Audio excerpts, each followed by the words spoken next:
नमस्कार, one India Hindi में आपका स्वागत है।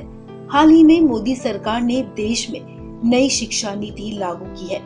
सरकार का दावा है कि ये नीति पूरी तरह से 21वीं शताब्दी के हिसाब से बनाई गई है। इसके बाद से लगातार इस पर शिक्षा मंत्रालय की तरफ से कार्यक्रम आयोजित किए जा रहे हैं। अब शनिवार को आयोजित एक कॉन्फ्रेंस में राष्ट्रपति रामनाथ कोविंद ने भी हिस्सा लिया। साथ ही नई शिक्षा नीति पर विस्तार से बात की और इसके फायदे गिनाए। समाचार एजेंसी एएनआई के मुताबिक राष्ट्रपति कोविंद ने कहा, 2.5 लाख ग्राम पंचायतों, 12,500 से ज्यादा स्थानीय निकायों और लगभग 675 जिलों की व्यापक भागीदारी और 2 लाख से ज्यादा सुझावों पर विचार के बाद राष्ट्रीय शिक्षा नीति तैयार की गई है। राष्ट्रपति कोविंद ने कहा, एनईपी अंक या ग्रेड के लिए रट्टा मारने को हतोत्साहित करना चाहता है। ये महत्वपूर्ण सोच और जांच की भावना को प्रोत्साहित करना चाहता है। उन्होंने कहा कि प्राचीन काल में भारत विश्व स्तर पर सम्मानित शिक्षा केंद्र था।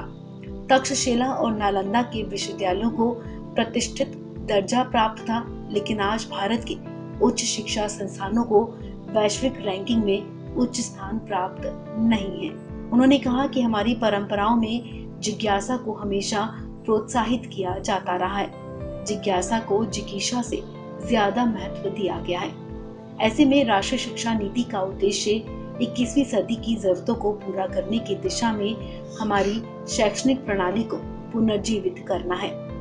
राष्ट्रपति कोविंद ने कहा कि एकेडमिक बैंक ऑफ क्रेडिट यानी कि एबीसी नीति में एक प्रमुख बदलाव है, जो छात्रों के लिए काफी मददगार साबित होगा।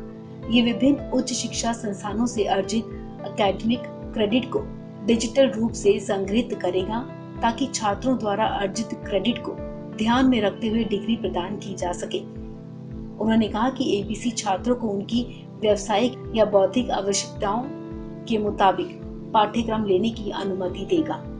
राष्ट्रपति कोविंद ने कहा कि मुझे खुशी है कि 2018-19 के all India survey of higher education में महिलाओं का ग्रॉस एनरोलमेंट रेशियो पुरुषों से थोड़ा ज्यादा है। हालांकि राष्ट्रीय महत्व के संस्थानों और तकनीकी शिक्षा में महिला छात्रों की हिस्सेदारी विशेष रूप से कम है। इसे दुरुस्त करने की जरूरत है।